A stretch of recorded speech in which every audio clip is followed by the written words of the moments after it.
हरफ ज़ा का मखरज और तलफ़ुज़।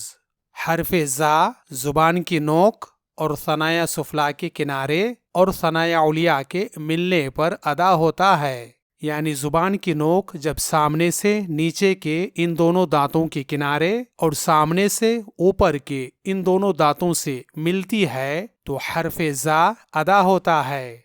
जैसे अज अज़,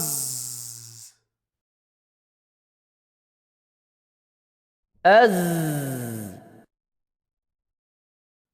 अज़, अज अज़,